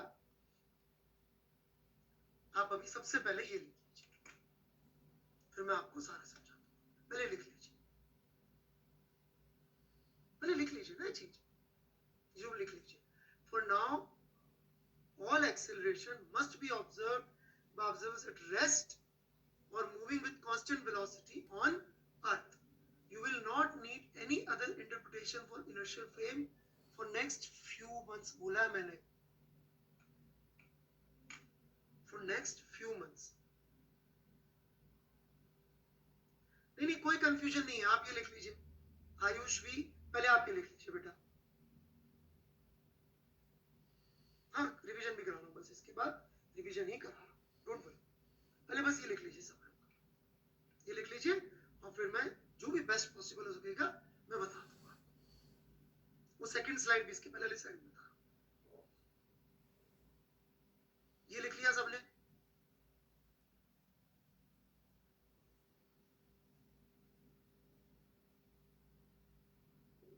सोलर सिस्टम के बाहर अभी तक गए नहीं, इसलिए जरूरत नहीं है इनर्शियल फ्रेम लेने की, जाते तो ले लेते। Okay, alright. तो देखिए, बड़ी सिंपल से बात होगी, ध्यान से सुनिए, ठीक है। नंबर 1, अर्थ की सरफेस, ये सरफेस हो गई अर्थ की, ठीक है। इसको हम लोग इनर्शियल फ्रेम कब कब ले सकते हैं? यहाँ पे कोई बंदा खड़ा हुआ है, ये बंदा यहाँ पे खड़ा हुआ है, ये ऑब्जर्व करना है, राइट। इसका एक्सेलरेशन 0 है, मतलब ये या तो कांस्टेंट वेलोसिटी से चल रहा है या इसकी वेलोसिटी 0 है, राइट। दोनों ही केस में इसका एक्सेलरेशन कितना होगा? 0 होगा। सुनते जाइएगा, चैट करना बंद कर दीजिए, समझ में आ जाए। तो हम इसको क्या मान सकते हैं? इनर्शियल फ्रेम मान सकते हैं। क्या हमेशा मान सकते हैं? प्रश्न क्या है, क्या हम इसको हमेशा इनर्शियल फ्रेम मान सकते हैं? नहीं, हमेशा नहीं मान सकते, बिल्कुल सही। यहां तक ठीक है बात? इसको हम इनर्शियल ऑब्जर्वर मान सकते हैं, ऑलराइट। ठीक है यहां तक, right. Can this person B assume always inertial frame? नहीं, वो गलत है। कब नहीं करना है? नहीं विश्रावस्था ना, कभी आप यस लिख रहे हैं, कभी नो लिख रहे हैं, मैं पूछ लेता हूं, alright. Can this person be always assumed inertial frame? आज क्लास में 5-10 मिनट एक्सटेंड कर दूंगा, है ना, थोड़ा सा बीच में डिस्टर्ब हो गया था। Okay, that's it, alright.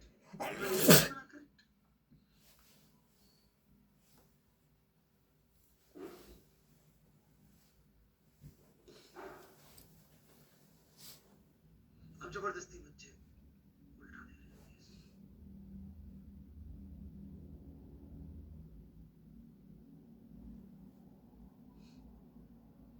Okay, ठीक है। क्यों नहीं मान सकते? क्योंकि अर्थ खुद एक्चुअली एक्सेलरेटेड है, ओके। क्योंकि अर्थ खुद एक्चुअली एक्सेलरेटेड है,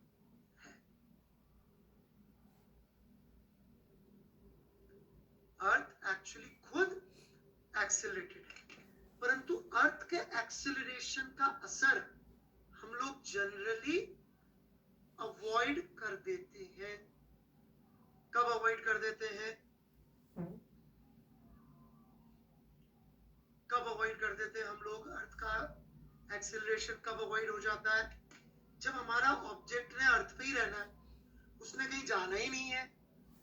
जब बॉडी ने कहीं आना जाना ही नहीं है, अर्थ पे ही रहना है, तो अर्थ का एक्सेलरेशन उसकी किसी भी कैलकुलेशन में फर्क नहीं डालेगा, वो कोई एक्स्ट्रा एक्सेलरेशन प्रोड्यूस नहीं करेगा।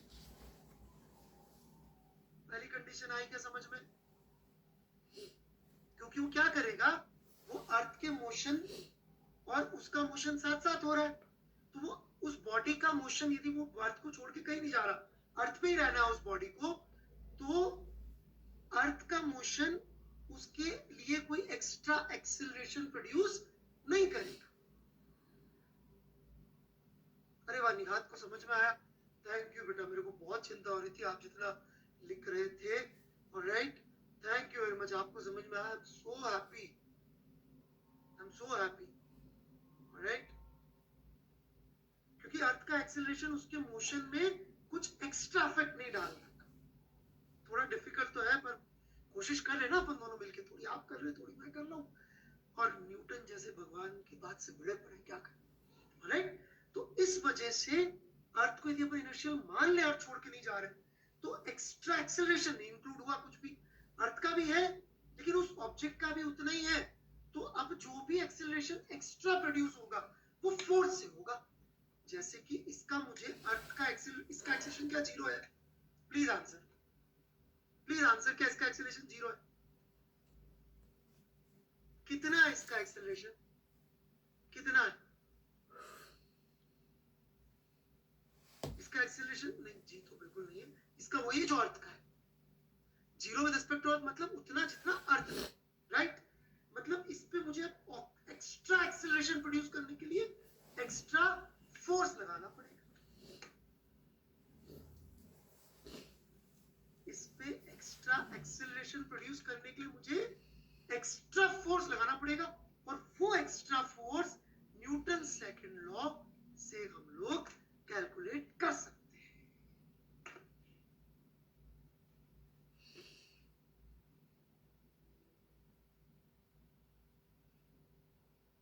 इसलिए सिर्फ असम्पशन, लेकिन ये अर्थ को छोड़ के चलने लग जाए, अब जो इसका एक्सेलरेशन है, वो एक्सेलरेशन में कुछ और भी चीज ऐड हो जाएगी, क्योंकि अब वो एक्सेलरेशन कुछ और है, अब इसका एक्शन अर्थ से डिफरेंट है। फिर हम लोग अर्थ को इनर्शियल फ्रेम ले लेंगे तो लफड़े लफड़े हो जाएंगे।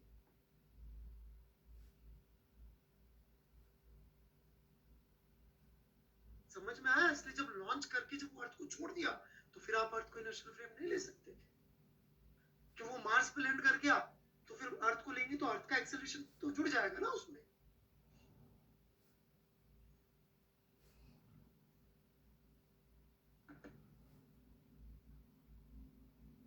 A is acceleration related to Earth.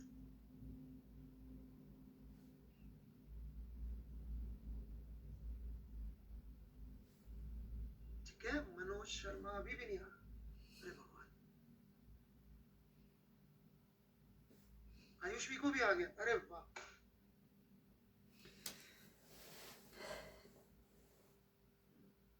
अरे वाह, ठीक है, अब थोड़ी सी और बस एक चीज और समझा दो तो मेरे को क्या चैलेंज लेने में मजा आता है, कि इतना समझ में आ गया, तो चलो एक कोशिश और कर लेते हैं, थोड़ी सी और डिफिकल्ट वाली एक चीज और आ जाए तो ठीक, नहीं आया तो माफ कर देना, अगली क्लास में फिर देख लेंगे। ऑलराइट, करूं क्या ट्राई? अरे यार उदय सिंह अभी तो गाता आया है, धोखा दे रहा है तू, अभी तो बोला था बेटा, आप लेके आ गए।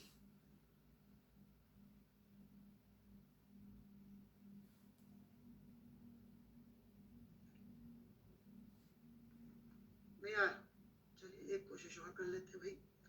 देखिए बड़ी सिंपल सी बात है, हम अर्थ पे बैठे हुए हैं, अर्थ में हमें चीजें जो दिख रही है उनका एक्स्ट्रा एक्सेलरेशन प्रोड्यूस करने के लिए ही फोर्स चाहिए। जितना अर्थ का है उतना एक्सेलरेशन तो इनका पहले से ही है, जितना अर्थ का उतना तो पहले से ही है ना इसका। उदय सिंह बताइए, इसका एक्सेलरेशन जीरो है या अर्थ के बराबर है? ज्यादा से स्टेटमेंट कौन सा है? एक और बच्चा था जिसने लिखा था, समझ में नहीं आया।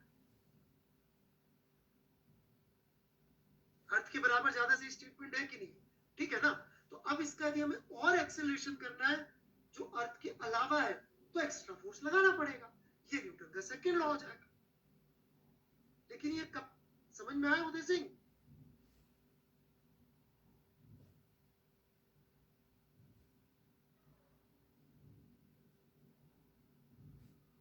Okay, thank you Uday Singh, thank you right, thank you very much, आपको समझ में आया।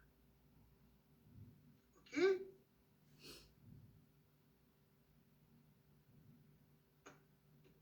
चलिए अब एक चैलेंज और ले लूं छोटा सा, अलाउ करें आप लोग तो सेकंड वाला पॉइंट भी समझा दूं। हाँ जी, आप लाइक दबा देंगे तो मैं समझा डालूंगा, कोशिश करूंगा, मतलब बाकी तो अब यही है, दोनों को मेहनत करनी पड़ेगी। ओके,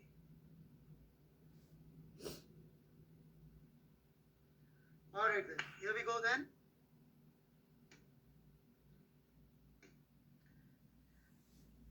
ये वाला लफड़ा थोड़ा सा फाइन है। ओके, क्या होता है ना, जैसे कि जो अर्थ है ये हमारा गोला अर्थ हो गया, करेक्ट। 24 घंटे में ये गोला घूम जाता है अपनी एक्सिस के अबाउट कि नहीं घूम जाता है? घूम जाता है ना। इसका मतलब सब पार्टिकल्स का मोशन हो रहा है अलग अलग वेलोसिटी से और एक्चुअली अलग अलग एक्सेलरेशन से। हालांकि ये एक्सेलरेशन बहुत छोटा है, हालांकि एक्सेलरेशन बहुत छोटा है, वेरी वेरी स्मॉल, ज्यादा नहीं है, छोटा है। अलग क्यों है अभी आपको मानना पड़ेगा, अभी मैं समझा नहीं पाऊंगा, बस इतना दिमाग लगा लो, लॉजिकली देख लो आप तो, कि जो यहाँ ठीक ऊपर बैठा है पोल पे, ये तो मूव ही नहीं कर रहा, कर रहा है क्या मूव? समझा रहा हूं, ऊपर वाला मूव कर रहा है क्या?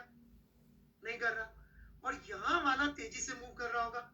आप कभी किसी सर्कल को या किसी थाली को या किसी चीज को घुमा के देखेंगे तो जो जितना एक्सिस के पास होता है, राइट, जो जितना एक्सिस के पास होता है वो उतना धीरे मूव करता है, और जो जितना एक्सिस से दूर होता जाता है वो उतना तेज मूव कर रहा होता है। और समाउ जितना तेज मूव कर रहा है उतना ही उसका एक्सेलरेशन भी ज्यादा होता है। बस समझ लीजिए कि सबका एक्सेलरेशन अलग अलग है, अंतर कम, अंतर कम है, अंतर कम है, लेकिन सबका एक्सेलरेशन अलग अलग है। Do everybody agree with this? आया क्या समझ में पोल कि सबका एक्सेलरेशन अलग अलग है? मतलब मुझे नहीं उम्मीद थी कि इस चैनल के थ्रू मैं आप लोगों को समझा पाऊंगा। I took it as a challenge on me and I am so happy. आज तो मतलब I am going to party कि मैंने इस चैनल पे इतने अच्छे बच्चे मिल गए मुझे पढ़ाने वाले।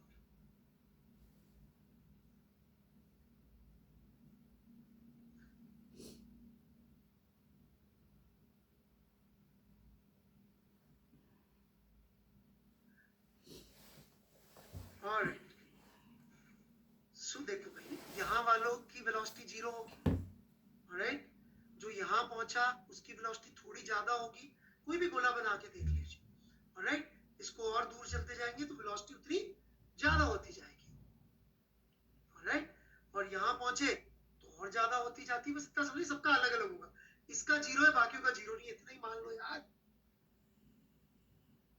राइट। अब चूंकि सबका अलग अलग है, पर अपन तो पूरी अर्थ को बोल दिए थे इनर्शियल फ्रेम है, मतलब अपन तो सब जगह सेम मान लिए थे, तो गड़बड़ हो रही है कि नहीं हो रही है? हो रही ना गड़बड़। अपन तो मान लिए थे सबका सेम है, अपन तो बोले थे पूरी अर्थ की सरफेस एक जैसी, जबकि पूरी अर्थ की सरफेस एक जैसी नहीं है। आई बात समझ में? नहीं है, इसलिए मैंने यहाँ क्या एग्जाम्पल दिया है, इंटरकॉन्टिनेंटल बैलिस्टिक मिसाइल 5000 किलोमीटर दूर जब मार करेगी इंटरकॉन्टिनेंटल बैलिस्टिक मिसाइल, और मैं पूरी सरफेस का एक्सीलरेशन सेम मान लूंगा, तो लफड़ा हो जाएगा कि नहीं हो जाएगा? तब मेरे को अर्थ की सरफेस को इनर्शियल फ्रेम नहीं ले सकते। तो इसलिए जब हम लोग कोई भी ऐसी केस की जरूरत पड़ती है, हमने लिखा है only 3 to 4 decimal places, because its effect is observed in only 3 to 4 decimal places. पर यदि मैंने फायर किया 5000 किलोमीटर दूर और यदि उसमें 3 डेसिमल प्लेस 2 डेसिमल प्लेस में भी गड़बड़ आ गई तो 50 किलोमीटर का डिफरेंस आ जाएगा। उड़ाना था शहर एक्स को, उड़ जाएगा शहर वाई जो अपने दोस्त का होगा। समझे नहीं समझे? या जैसे वो अभी कुछ समय पहले वो बॉम्ब गिराए थे प्लेन से, राइट? उधर भी पंगा हो जाएगा। तो उन केसेस में फिर हमको उसका भी अकाउंट में लेना, हमको मतलब जो भी कैलकुलेट करते हैं वो अकाउंट में लेते हैं। कंप्यूटर होता है उसमें आप फीड कर दीजिए, मस्त लेता है अकाउंट में। वो तो जीपीएस शक्ल वो पहचान के, फोटो पहचान के बॉम्ब वही गिरा दिया था Balakot. Right right right right. हाँ जी, पायलट बनने के लिए फिजिक्स आनी चाहिए। राइट? तो ये सेकंड कंडीशन है कि सवाल में रोटेशन की बात नहीं हो रही है, सवाल में रोटेशन की बात नहीं हो रही है, तो you can ignore the effect and take inertial frame. क्या कभी भी हमारे सिलेबस में इनर्शियल फ्रेम की बात नहीं होगी रोटेशन की? फ्यू मंथ्स क्यों लिखा मैंने? क्योंकि कुछ मंथ बाद जब मैं आपको सर्कुलर मोशन पढ़ा दूंगा, जब मैं आपको सर्कुलर मोशन पढ़ा दूंगा, तब इस पॉइंट और इस पॉइंट का एक्सेलरेशन मैं आपको प्रूव करके दिखाऊंगा कि अलग होता है। रिजिड बॉडी तक नहीं जाना बेटे, सर्कुलर मोशन में हो जाएगा अपना काम। तो 7वां चैप्टर एचसीवी का, तब मैं बोलूंगा नहीं नहीं, अब अर्थ की सरफेस को इनर्शियल फ्रेम नहीं ले सकते। मान लो मैं आपको रट्टा मरवा देता, अर्थ इनर्शियल फ्रेम होती, रट लो काम चला लेंगे। तो 7वें चैप्टर में आके मैं क्या मुंह दिखाता आपको कि मैं उस दिन गलत पढ़ा रहा था? क्या मैं ये बोलता उस दिन गलत पढ़ा रहा था? आपको फिजिक्स भी लगती कि यार आज बोलते ये कल बोलते वो, ऐसे थोड़ी चलेगा। फिजिक्स में जो बोल दिया वो फंडामेंटली करेक्ट समझाना पड़ती है हर चीज, कि भाई जो आज बोला अंत तक यही है। फिजिक्स मतलब लॉ ऑफ नेचर, यानी चैप्टर के साथ चेंज हो गया।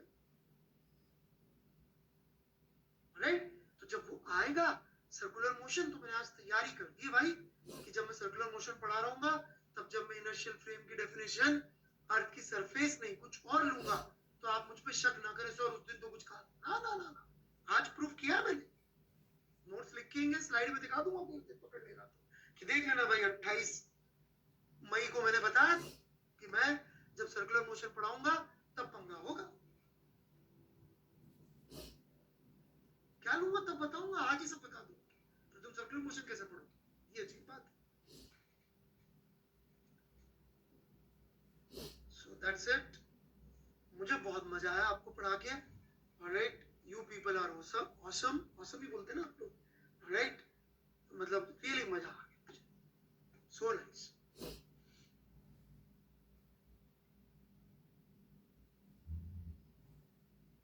ओके, रिवीजन या होमवर्क मुझे थोड़ा सा वक्त दे दीजिए, फिर भी होमवर्क करना है तो एचसीवी का क्वेश्चन 6 क्यूएसए का और 7th का आंसर लिख लीजिए।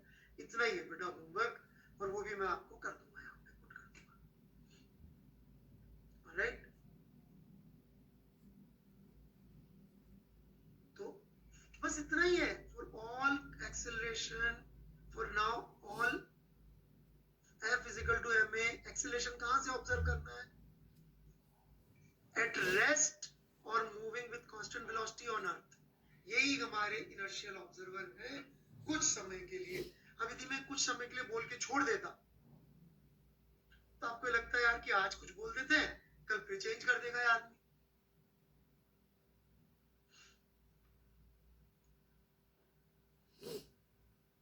हाँ जी, 2 साल पढ़ाएंगे ना, क्यों नहीं पढ़ाएंगे? डाउट्स पूछ लीजिए। क्वेश्चन कैसे करते हैं फास्ट? आएगा अगली क्लास से वही पक्का, है ना? पक्का पक्का। ओके, क्वेश्चंस ऑन कर देता हूँ मैं।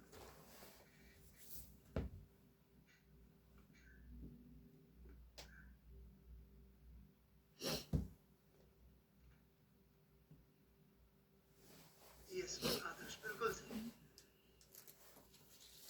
आदर्श जी का ये अंडरस्टैंडिंग बिल्कुल सही है। राइट,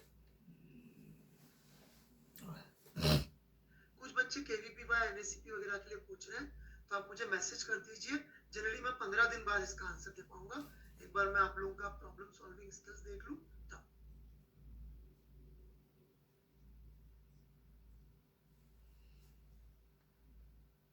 हाँ, होमवर्क कॉपी में कर लीजिए आयन यादव जी।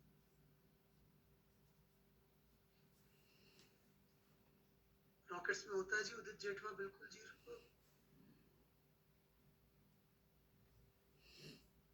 अरे यार कॉम्प्लीमेंट्स इधर दे दो, वहां क्वेश्चन पूछ लो प्लीज।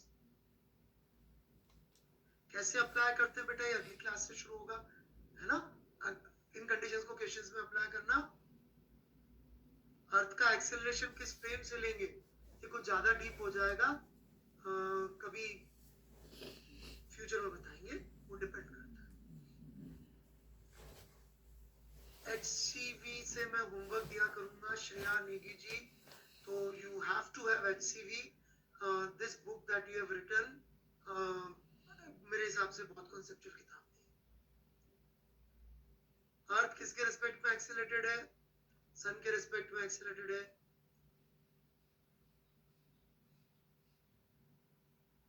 अगली क्लास में पूछ लीजिए।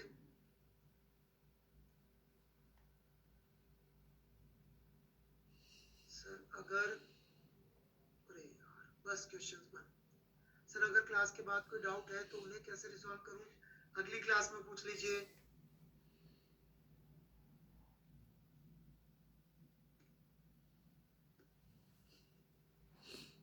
What is the acceleration that is universally taken? अभी तक हम लोग जिस तरह से काम कर रहे हैं, सन के रिस्पेक्ट में जो निकलता है वो ले लेते हैं using concept of circular motion. Anushka Rajput, sir HCV के साथ संगेज भी, HCV प्लस जो मैं मटेरियल यहाँ से दूंगा is good enough to get first rank in IIT JEE। इससे ज्यादा और क्या बोलूं, to get full marks in IIT JEE। पर HCV ईमानदारी से, बेईमानी से नहीं, ईमानदारी से। उसमें यदि क्वेश्चन फॉर शॉर्ट आंसर भी दे रखा है तो वो भी सीखना पड़ेगा। ऑब्जेक्टिव में फर्जीवाड़े नहीं कि अच्छा हाँ यही तो आंसर है सर, जो मैंने देखा वही तो आंसर है। फिजिक्स मतलब सत्य की खोज है, सत्य की खोज ईमानदारी से होती है, बेईमानी से नहीं होती है। इसलिए HCV से हो जाएगा काम।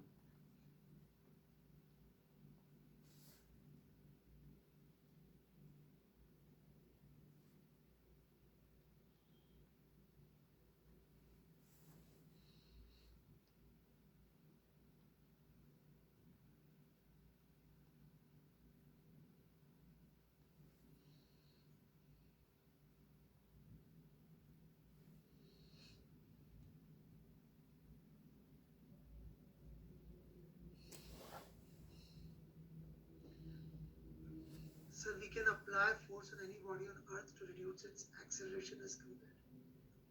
इसका कोई अर्थ नहीं, और इसका खास अर्थ समझ में नहीं आया। जो सैटेलाइट मार्स के ऑर्बिट में मूव कर रहा है उसके लिए इनर्शियल फ्रेम को जनरली मार्स का ले लेते हैं, क्योंकि अब वहां मार्स के रिस्पेक्ट में उसका मोशन हमारे को काम का, अर्थ के रिस्पेक्ट में उसका मोशन हमारे काम का नहीं है। उसका मोशन अपन को ऐसे देखना है कि गड़बड़ ना हो जाए, वो मार्स पे क्रैश ना हो जाए, तो उसका एक्सेलरेशन मार्स के रिस्पेक्ट में सोचना अच्छा है, राइट। यदि उसका एक्सेलरेशन अपन ने मार्स के रिस्पेक्ट में नहीं देखा तो मार्स पे क्रैश हो सकता है। हुआ था शायद अमेरिका का या चाइना का क्रैश हुआ था, राइट। ठीक है, तो इसलिए उनको वो एक्सेलरेशन मार्स के रिस्पेक्ट में लिखेंगे ताकि उनका क्रैश ना हो। बहुत बढ़िया, खुश कर दिया इस बच्ची ने। Neha Ingle, it means Newton made first law for correct application for second law. Thank you इतना अच्छी तरह से समझने के लिए नेहा इंग्ले, बिल्कुल सही लिख रही हैं आप। थैंक यू वेरी मच कि आपने इतना अच्छी तरह से न्यूटन की बात समझी। आई एम सो हैप्पी।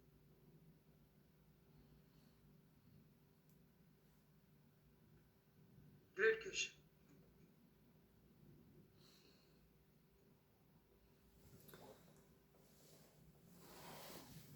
कुछ नहीं कैलकुलेट करना, इनर्शियल फ्रेम पता करना है, एक्सेलरेशन जीरो नहीं करना है। एक्सेलरेशन ऐसी जगह से देखना है कि जीरो दिखे।